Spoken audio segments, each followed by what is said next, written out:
ذی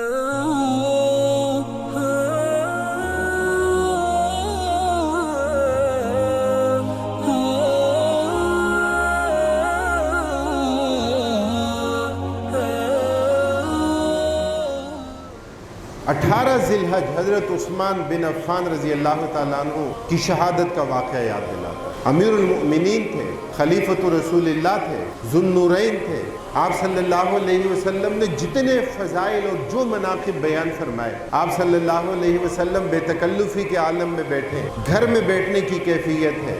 آپ صلی اللہ علیہ وسلم کا لباس کچھ آپ کی ٹانگوں پر سے تھوڑا سا اٹھ گیا ہے، اور اطلاع ملتی ہے حضرت عثمان بن عفان رضی اللہ تعالیٰ عنہ تشریف لا رہے ہیں۔ آپ صلی اللہ علیہ وسلم اپنی چادر ٹھیک کر دیتے ہیں۔ آپ صلی اللہ علیہ وسلم سے پوچھا جاتا ہے، آپ فرماتے ہیں میں اس سے حیا کیوں نہ کروں جس سے فرشتے بھی حیا کرتے ہیں۔ یہ فضیلت تھی حضرت عثمان رضی اللہ تعالیٰ عنہ۔ لیکن مظلومیت کی شہادت، ان کے گھر کا محاصرہ ہوا۔ صحیح بخاری میں روایت ہے، اشرف یوما دارہ، اپنے گھر کی دیوار پر بلند ہوئے، باغیوں سے خطاب فرمایا، گھر کا محاصرہ کرنے والوں سے کہا کہ سنو، سمعت رسول اللہ صلی اللہ علیہ وسلم، میں نے اللہ کے رسول صلی اللہ علیہ وسلم سے یہ سن رکھا ہے، لا یحل دم امرؤ مسلم الا باحدى ثلاث، کسی مسلمان کا خون بہانا تین صورتوں میں سے کسی ایک صورت کے بدلے میں تو ہو سکتا ہے، وہ مباح الدم ہو، اس کے علاوہ جائز اور روا نہیں ہے۔ اور فرمایا کہ ایک صورت کیا ہے کہ کوئی ایمان لانے کے بعد مرتد ہو جائے۔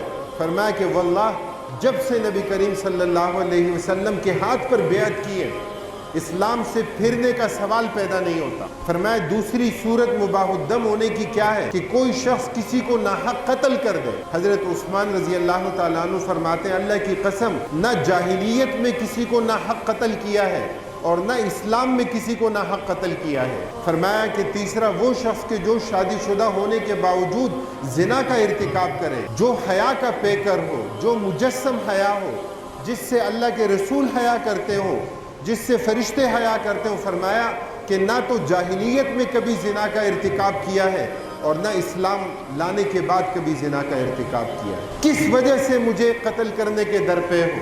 فرمایا تمہیں یاد ہے کہ یہاں میٹھے پانی کا کوئی کنواں نہیں تھا، مسلمانوں کی ملکیت نہیں تھا، ایک ہی تھا کہ جو ملکیت تھا یہودی کے، اور آدھے ایک دن کے لیے خرید کر آدھی ملکیت میں مسلمانوں کے لیے وقف کر دیا، اور پھر پوری اپنی ملکیت میں لے کر مسلمانوں کے لیے وقف کر دیا۔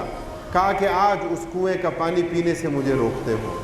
بعض اوقات لوگ پوچھتے ہیں، ذی الحج کا یہ مہینہ حضرت عمر رضی اللہ تعالیٰ عنہ کی شہادت کی بھی یاد دلاتا ہے۔ بعض اوقات لوگ پوچھتے ہیں کہ کیا صحابہ کرام رضوان اللہ علیہ مجمعین کے لیے کوئی حفاظتی انتظام نہیں تھا، کوئی باڈی گارڈ نہیں تھا؟ حفاظتی انتظام اگر کسی کو پتہ ہو اور کوئی فرد اپنے لیے حفاظتی انتظام رکھے تو اس کی اجازت موجود ہے۔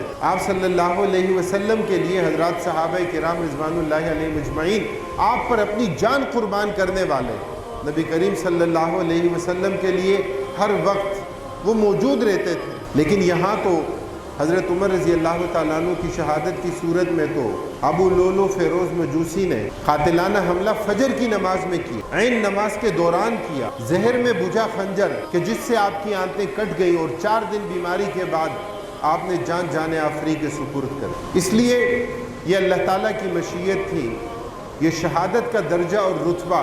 حضرت عمر رضی اللہ تعالیٰ عنہ اللہ تعالیٰ سے دعا مانگتے تھے، اللہم ارزقنی الشہادۃ فی سبیلک وجعلہا فی بلد رسولک، کہ یا الہ العالمین مجھے شہادت نصیب فرما اور مدینہ میں شہادت نصیب فرما۔ حضرات صحابہ کرام رضوان اللہ علیہ مجمعین فرماتے ہیں، ہمیں حیرت تعجب ہوتا تھا کہ میدان جہاد تو کہیں دور ہے، تو مدینہ میں شہادت کا کیا تصور ہے؟ لیکن یہ احساس اور اندازہ ہوا کہ اللہ رب العالمین نے کس طرح ان کی شہادت کی، یہ دعا اللہ تعالیٰ نے قبول کر۔ حضرت عثمان رضی اللہ تعالیٰ عنہ نے اپنی خاطر امت میں تلوار نکالنے سے منع فرمایا۔ بارہا صحابہ کرام رضوان اللہ علیہ مجمعین نے کہا لیکن اجازت نہیں دی۔ حضرت عثمان بن عفان رضی اللہ تعالیٰ عنہ جمعے کا دن تھا، روزے سے تھے، اور ظہر میں قیلولہ کیا، خواب میں نبی کریم صلی اللہ علیہ وسلم کو دیکھا۔ آپ صلی اللہ علیہ وسلم نے فرمایا کہ عثمان آج روزہ ہمارے ساتھ افطار کرنا۔